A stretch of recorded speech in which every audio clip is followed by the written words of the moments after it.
think they're ready to surrender? INA की बागी फौजियों पर अंग्रेज देशद्रोह का मुकदमा चलाएंगे। उन तीनों के बचने के चांसेस कम हैं। ये कोई आम केस नहीं, कोर्ट मार्शल है। बोला भाई, ये केस आप कांग्रेस के लिए नहीं, सुभाष बोस के लिए लड़ी। Lieutenant Gobak Singh Dillon, Captain Shah Nawaz Khan, Captain P.K. Sehgal. Section 41, waging war against the king. You are charged with murder. Do you plead guilty to the charges read out? ईमानदारी से आजादी के लिए लड़ने वाली अगर कोई फौज है तो उसका नाम है आजाद हिंद फौज। The safety, honor and welfare of your country comes first, always. British Indian Army hand you over to the Japanese Imperial Army. Hindustan और अंग्रेजों के बीच एक धागा था, वो टूट गया। इस बार कुछ ऊपर नीचे हुआ तो देश में बवाल मच जाए। अब जनता किसी अंग्रेज को नहीं छोड़ेगी। रात दिन अपने सीने विच वजदी आजादी दे राग नू बंद कर ला। अंग्रेजी अफसरों ने साडी हिफाजत नहीं की, तो वो हमारी वफादारी के हकदार किस तरह हो सकते हैं? आज हिंदुस्तानी फौज के पास अपना असली मकसद है, हिंदुस्तान की आजादी। तुम मुझे खून दो, मैं तुम्हें आजादी दूंगा। ये मुकदमा पूरी इंडियन नेशनल आर्मी का है। क्योंकि हमने वो दिन देखा है जब हमें ऐसा लगा था कि हमने हिंदुस्तान को वाकई आजाद कर दिया।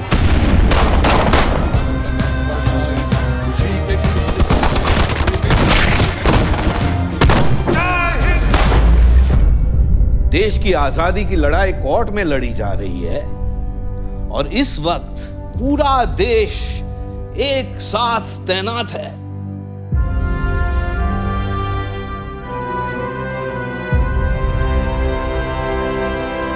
This trial and its judgment shall be remembered throughout history.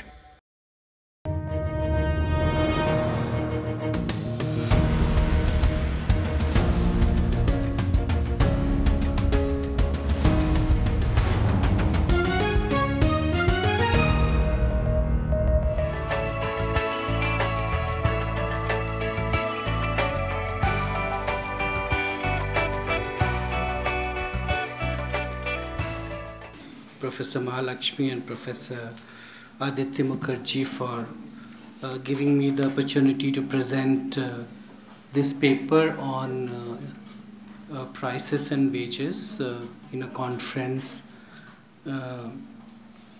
organized to commemorate a very distinguished historian of polity and economy. Why prices and wages? Prices and wages are expressions of values of commodities and labor, including skill in an economy. They are also reflections of the state of circulation of money in a society. So in a sense, they are double-edged variables which give us a sense of both how goods and labor are circulating and what is the circulation of money. There is practically no work on prices and wages for the history of India before the Mughals. It's only with the Mughals that some price series are available, and therefore it's very important that we understand, if we have to have a long-term view of the political economy of medieval India, that how the two major variables, economic variables, behaved. Well, as we all know, the Delhi Sultanate was established in the 13th century by the Turks. One major aspect of the Delhi Sultanate was that it established not only a centralized political regime, which would mean that we can't really call this a period of feudalism, but also a new economic system based on a whole set of urban centers. Delhi is a very good example. You'll be surprised to know that between circa 1200 and circa 1400, 7 cities were established in Delhi, beginning with Qutub Mehroli to Firoz Shah's Tughlaq city of Kotla. And many other cities outside, and old cities were revived and given a new lease of life. So massive urbanization. Also exchange network. Based largely on agrarian production and sale of agrarian produce in the market. The ruling class of this new dispensation was based in towns and not in the countrysides, and they were the major consumers of artisanal goods in cities, as well as of grain that was produced in the countryside. So there was this local and long distance trade. To use a phrase in the title of a very popular book by John Dale, the long vigil of living without silver was over, and there was a new set of monetization which emerged in India. In northern India in the beginning, and then it expanded to western India, eastern India, and parts of the Deccan. One major aspect of this was the land tax imposed by the state, which was very high. We don't have figures for the previous centuries, but we know that it was a very high agrarian tax collected largely in cash, which triggered a whole set of implications for the exchange economy. Although we have coins in gold, the two major currencies were the silver tanka and issued first in Bengal and then in northern India by Iltutmish and by later sultans. Very pure silver of high fineness coin, which circulated in all parts of the Delhi Sultanate. But another coin which was very, very popular was the Bilan coin, or Bilan Jital, which was a mixture of copper and silver, small quantity of silver, large quantity of copper, which circulated for all kinds of small transactions. So it was some kind of a small change for the Delhi Sultanate. It was a fractional coin of silver, which was which is very difficult to study, to put it mildly, because and Sanjay knows this, so numismatists have spent a lot of time working on it because they all look alike with varying contents of silver in them. So only the person who is using these coins in those days, or a money changer, or at the issuing authority, would know the exact value of the coin, or modern methods of analysis can tell you what exactly is so from 1 gunny to 48 gunny, these coins were divided into different sets of values. And that poses a big problem because a lot of our quotations, as we shall see, are in Jital or this Bilan coin. They look a bit like that. This is the Jital coin of Balban, whose name you can read in the middle on the obverse.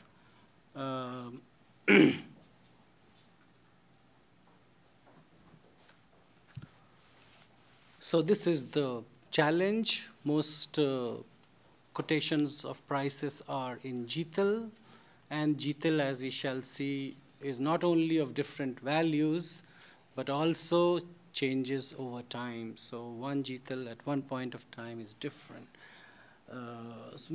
making this an enormous task for any modern historian of prices and wages to bring them all to a common standard. Now, one remarkable feature of this time was the debasement of the silver tanka.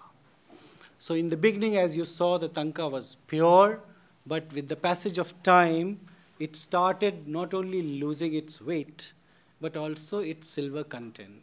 So the first Lighter tanka was issued by Muhammad Tughlaq in 1325, which, as you can see, is 144 grains.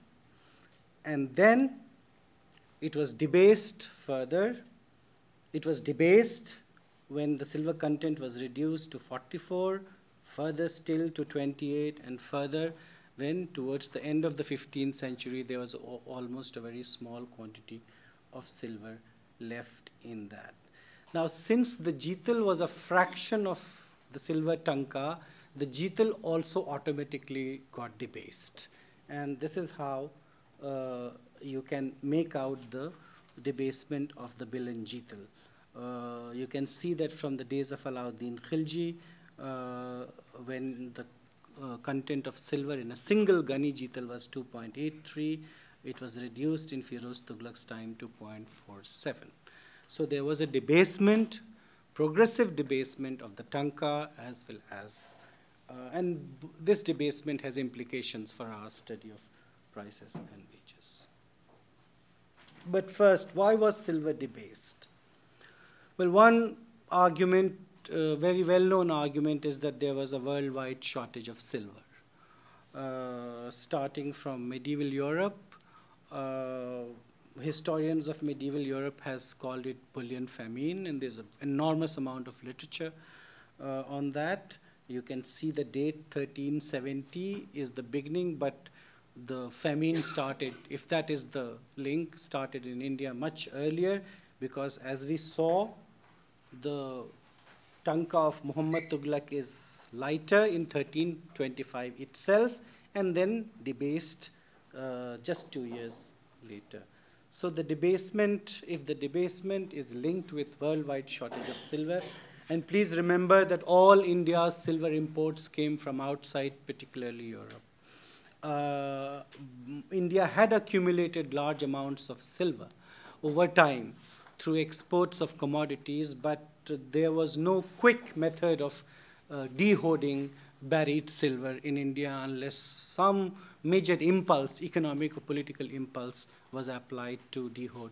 So India therefore was dependent on fresh supplies of silver, and the hiatus was broken only when supplies, huge quantities of silver began to be supplied from the New World, from the mines of Peru, Mexico, and Bolivia, and that was around 1540s, which is also, by the way, the year in which Sher Shah introduced a pure silver rupiah.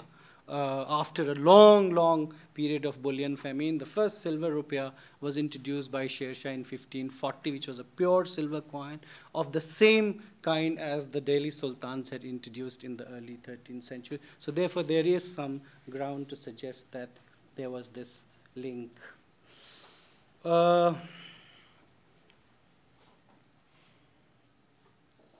the famous fiduciary coinage of Muhammad Tughlaq also falls in this period, 1331-32. So if you are thinking that there was this shortage of silver in which a sultan was compelled to issue a copper coin, and there was something written on the coin which said that those who obey God obey the sultan, and vice versa. Which means that if you obey me, if you obey God, you obey me. If you obey me, you accept this copper coin at the rate of silver. That was the famous fiduciary coin of Muhammad Tughlaq. So you can actually see that the long distance linkage of this so-called token currency of Muhammad Tughlaq had nothing to do with his eccentricities. He was a very sensible, a harsh but sensible, like many of our modern history teachers, harsh but sensible king. So this is just to show you the. So it means that there was something, that there was a force. In the Indian economy was to an extent obliged to function to a rhythm which was not entirely its own, and not everything was under the control of the Sultan. This is to give you a sense of the sources which we have used in this essay. They look a lot, but believe me, evidence is very limited and stray. The star source is Ziauddin Barni's Tarikh-e-Firoz Shahi, which is a 14th century history written in Delhi by a Delhi intellectual who also wrote other works, and who incidentally gave us some very good statistics and information on the history of prices and wages in a particular, in the reign of Alauddin Khilji, and of course there are other histories. So for the sake of convenience, we have divided this whole study into 3 phases. The first phase is which coincides with the reign of Alauddin Khilji. Second coincide with the reign of his successor, Qutbuddin Mubarak Khilji. The third phase coincides with the reign of Firoz Tughlaq. And there is this little fourth phase, which is the Lodi Afghan phase, which is also very interesting because it seems as if forces working in the 14th century continued to work throughout the 15th century and the early part of the 16th century. How were prices fixed? There was a concept of just price in medieval Islamic societies, and there's a lot of literature on that. But frankly, no king would like to impose a regime of just price on the market, particularly the kind of market which we have in India, which has a mind of its own. So everything was left to the market, and supply and demand of both merchandise and money fixed. Taxation was a major invariable in prices, because if there is a rise in taxes, then prices would rise. If there is a fall in taxes, then prices would fall. Mercantile profit, state intervention, other factors responsible. Okay, so let me go straight to the statistics. This is the first set of prices we have, which I have converted into both nominal as well as silver prices, indexed to wheat. And you can see the relative prices also of the various commodities. This is the standard which we are going to use throughout for all the 4 phases. And therefore, we have a common standard. We have the standard of grain of silver, through which we can, and we have the standard of wheat with which we can relate all the prices. Now, what is special about these prices? These prices are very low. We don't have prices for the preceding period, but whatever little evidence we have, it all suggests that prices are very low because they were fixed by the Sultan.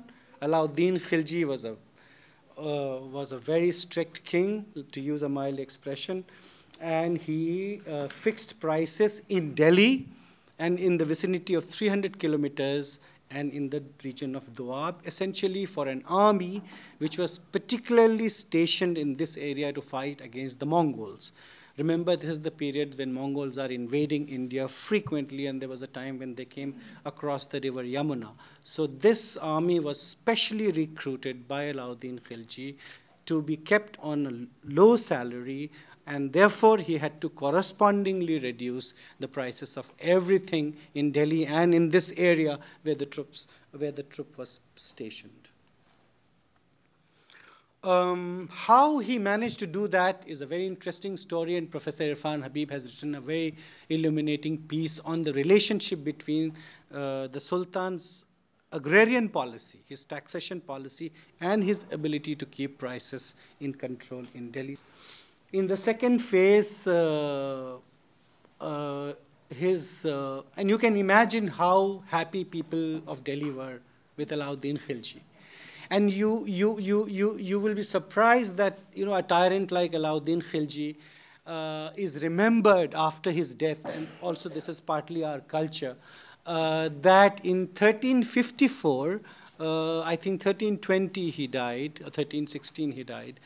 1354, Nasiruddin Chiragh, who is a very famous Sufi Chishti saint of Delhi, writes or says in his conversation that, my God, what were those days when things were so cheap in Alauddin Khilji's period, and wonders how people go and tie threads. When he visits Alauddin's grave, they tie thread and they pray and they seek the Sultan's blessing. So I can understand, living in an age which is an age of high inflation and demonetization, one can imagine how people of Delhi were happy. So The second phase is very quickly dismantling of Alauddin Khilji's regime, because the Mongol invasion had stopped. There was no need for this standing army, and therefore what we see in Qutbuddin Mubarak Khilji's period is some kind of a laissez-faire economy in which the market was allowed to function at will, and prices therefore went up. And luckily we have a set of figures provided to us by a foreign traveler who recorded extensively India's conditions, including prices. And there we can see that prices have gone up. Wheat has gone up from 7.5 jitals to 12 jitals, and correspondingly all prices have gone up. The third phase is the most interesting phase, and I think I'll stop here because this phase continues right up to the first quarter of the 16th century, the late Lodi period, which is a period of secular deflation. Things are cheap, and a number of explanations are given by our contemporary writers, such as bumper harvest, lot of rain, blessings of saints, good governance. So you have no dearth of explanation. Unfortunately, none of this really explains what is happening in this period. Why is it that from 1360s to 1520s, it's a long period of time, prices are very low in northern India? And one explanation which has been given by Professor Habib in a book which came out just last week is that there was a shortage of silver, and therefore the price of silver was rising progressively in relation not only to gold or copper but also commodities. And so the same grain of silver is now buying more and more goods. That's one explanation which he has given, but as you can imagine, this is a tentative explanation, and one has to find out why is it that prices expressed in billion, which is not silver, only a tiny amount of silver, but copper, also a decline in a long period of time. Why is it that people at different intervals recollect previous times and say that, look, prices were cheap then and high now, or then as you move further, a similar recollection takes place? Now, one explanation for this is that by the time of the Lodi Sultans, there is practically no silver coin. It's only billion and copper. And only it was Sher Shah's rupiah that revived the classical Delhi Sultanate. So it's quite possible that even if the coin had the same name, people now knew that the amount of silver in that coin was much less. And if the coin buys the same amount of wheat which it bought when it was full silver, then people can actually say that things are very cheap now, because for a full silver coin you can buy 5 times more with this coin. So that's another explanation of relative value of the coins and their silver content. Thank you.